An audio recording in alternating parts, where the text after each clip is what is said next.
Bazı reklam filmlerinde kamera açısının sofranın içerisinden böyle güzel güzel geçtiğini görebilirsiniz.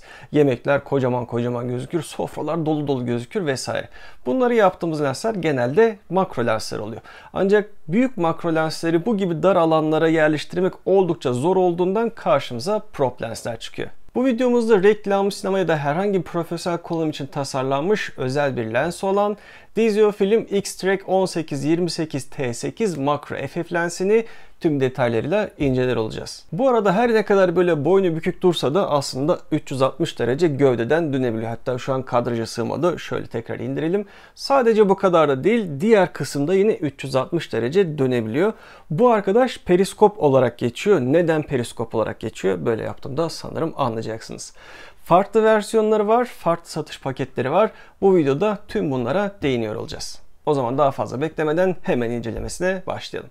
Bu arada beni desteklemek için kanala abone olmayı, lens ile ilgili bir sorunuz olursa video izledikten sonra yorumlar kısmına yazmayı unutmayın. Desiofilm profesyonel sinema lensleri üreten Çin menşeli bir firma. Onlarla ilk kez 2019 yılında Çin'deki bir fuarda tanışmıştım.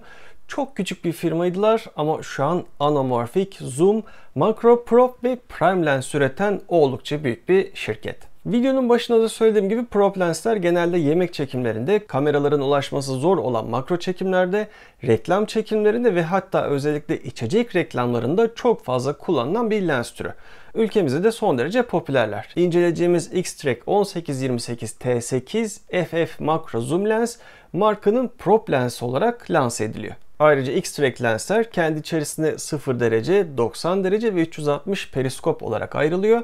Farklı satış paketleri, farklı setler olsa da biz bu videoda 360 derece periskop olan lensi inceleyeceğiz. Bendeki ürün demo olduğu için orijinal paketi ve paket içeriği yok ama temelde sert taşıma çantası, filtre, özel lens kapağı, takozlar ve o şekilde hızlı çıkarma kelepçeleri birlikte geliyor.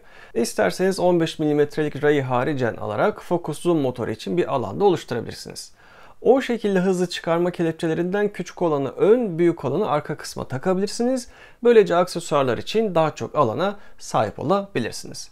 Ben burada 3 tane taktım ama normalde pakette 2 tane mevcut. Aslında bu lens için temelde ortasında ayna olan ve bu sayede periskop olarak çalışan bir prop lens diyebiliriz. Ön mercekten ortadaki sarı çizgiye kadar olan kısım su geçirmez bölüm, 28 santime kadar suya sokabilirsiniz ve IP57 sertifikasına sahip. Ayrıca -30 ila +70 derece aralığında da çalıştırabiliyorsunuz. Öndeki lens kısmı 37.7'ye 30.58 mm şeklinde. Sağ kısımda yer alan kilidi açtığınızda 360 derece sonsuza dönebiliyor. Bu dönüşlerin kaç derece olduğunu da üstündeki bölümden rahatlıkla görebiliyorsunuz. Dönüş açısının üst kısmında ise bir dişli alanı görebilirsiniz. Buraya bir focus zoom motoru takarak pürüzsüz dönüşler elde etmek de mümkün olacaktır. Bu arada dişli piçi 0.8. Bendeki motorlar mini boyutlu olduğu ve güçsüz kaldığı için maalesef bunu döndüremedim.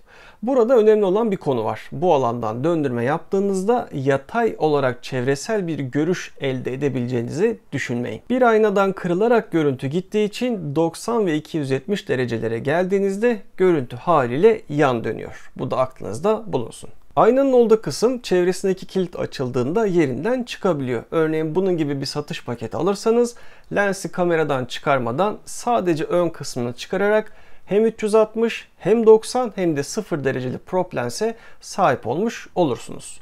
Bu da çok daha ekonomik bir çözüm olmuş oluyor. Bu arada kullanılan prizma yüksek yansıtıcılı gümüş kaplama olarak yapılmış.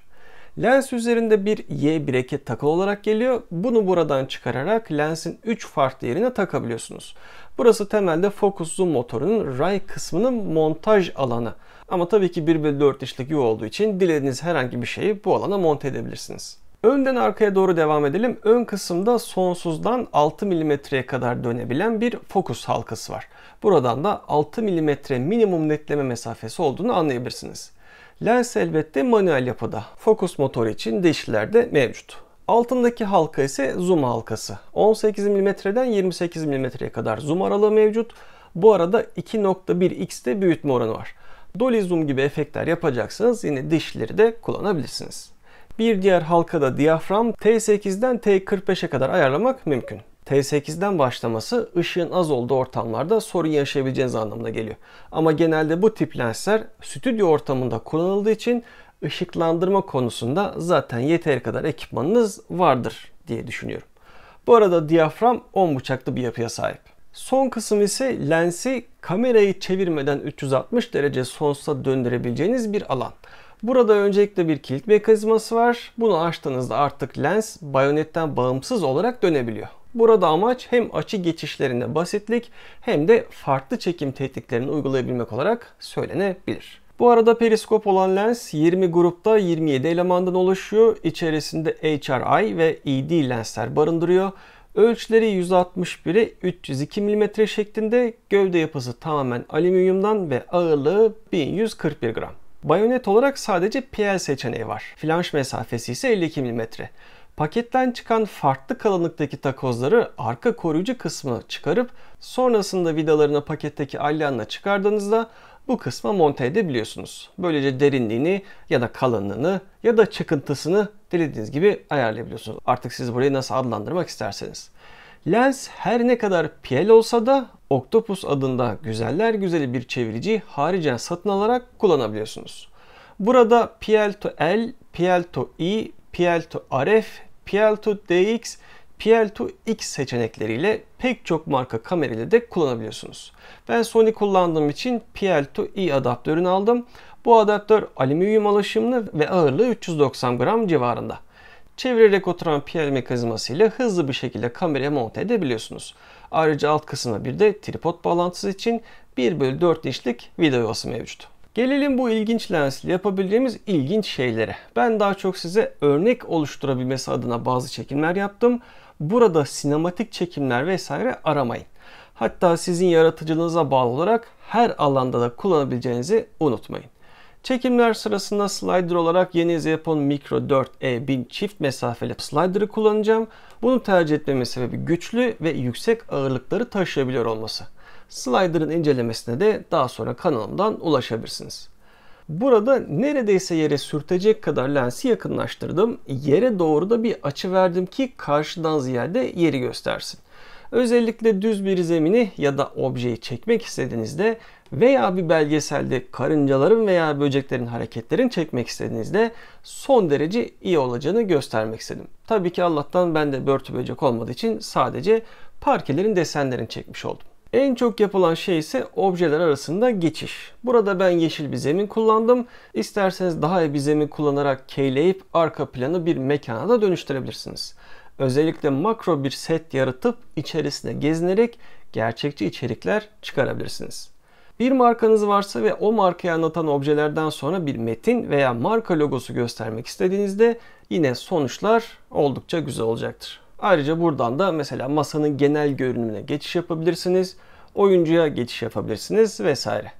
Kullandığınız slider veya tripod ayaklarının görünmemesi için kamerayı ters bir şekilde tripod veya slider üzerine yerleştirip lensi 180 derece çevirerek de özellikle geniş açı kullanımını daha kolay ve sorunsuz hale getirebilirsiniz. Bir kitaptan yola çıkarak hikaye anlatmak istediğiniz durumlarda veya masa üstünde duran bir kül tablasındaki Pro'dan geçiş yaparak bir kadehe devam etme gibi şeyler yapmak da mümkün. Buradaki tek sınır sizin yaratıcılığınız. Ben bir de ters bir şekilde tripoda bağladım. Sonrasında bir bardağın içine lensi yerleştirip bardağın altına da dönen bir motor koydum. Sonrasında kola gibi yanlış bir seçim yaparak bu sıcaklarda içmek yerine bardağı boşalttım. Yanlış seçim yaptım dememin sebebi ortama yeteri kadar ışık vermeden siyah renkli bir içeceğin çekimini yapmaya çalışmak oldu. Neyse sonrasında biraz ışık oyunları, biraz kamera ayarlarında değişiklik derken güzel bir içerik ortaya çıktı. Daha fazla uğraşarak çok daha iyilerini yapabilirim ama dediğim gibi amacım sadece neler yapabileceğinizi size göstermek. Artık daha iyilerini siz yapıp beni etiketleyin. Bir de dedim soda dökeyim ki baloncuklarını göstereyim. Evet oldukça güzel bir görüntü ama temiz bir arka plan ve iyi bir ışıklandırma ile mükemmel olacaktır diye düşünüyorum. Sevdiğim şeylerden biri de bir objenin etrafında 360 derece dönüş. Periskop olduğu için objenin tam ortası ile kameranın tam ortasını hizaladığınızda etrafında güzel bir dönüş elde edebiliyorsunuz. Hatta lensinizi sınır çizgisine kadar suya sokarak farklı dönüşler yaptığınızda farklı çekimler de yapmış olursunuz. Çok uzun zamandır yapmadığım su patlamalarını hazır bu lensi yakalamışken yapayım istedim. Bu biraz pis bir iş ve etrafı batırma ihtimaliniz yüksek. ve akvaryum benzeri cam bir yapıya ihtiyaç duyduğunuz için biraz meşakkatli. Ama günün sonunda çıkan sonuçlar insanı mutlu ediyor. Hatta James Bond filmlerinin bir tanesinde de buna benzer bir sahneyle giriş yapılmıştı. Sanırım o sırada kan efektini vermek için siyah beyaz bir çekim yapmışlardı. Ben sudaki bu hareketi seviyorum. Farklı renkler, farklı ışıklar kullanarak ve hatta büyük bir akvaryum benzeri alanda çekim yaparak güzel sonuçlar elde edebilirsiniz. Genel itibariyle prop lensleri çok severim ama bunlar eğlenceden ziyade ticari kullanım için tasarlanmış lensler. Bunun nedeni elbette fiyatları. Bir reklam çekiminde parasını çok çabuk çıkartabilirsiniz ama evde kendi kendime oyuncakların arasında geçireyim dediğinizde maliyet çok yüksek olabilir. İşin ticari boyutunu düşünecek olduğumuzda rakiplerinde yer almayan farklı yapıların oluşu hem aynadan sonraki kısmın hem de bayonet kısmının 360 derece sonsuz dönebilir olması çekimlerde büyük avantaj sağlayacaktır. Ayrıca tek bir lens alıp üçlü uç bölümü alarak her şeyi çekebileceğiniz bir araca da sahip olmuş oluyorsunuz. Günümüzde Bolt benzeri robotik sistemlerle özellikle reklamcılıkta çok fazla kullanım alanı var. Dayanıklı yapısı sayesinde de zorlu alanlarda rahatlıkla kullanılabiliyor. Genel itibariyle DSO film 18-28 mm gibi iyi bir zoom aralığı oluşu ve T8 gibi bu tip lensler için oldukça açık bir diyaframla gelmesi bu lensi daha çok sevmemi sağladı. Bu arada fiyatını merak edenler için fiyat bilgisine açıklama kısmındaki linkten ulaşabilirsiniz. Bu videomuzda DSO film prop lensi inceledik. Kanalıma abone olmayı unutmayın. Bir sonraki videoda görüşmek üzere. Hoşça kalın.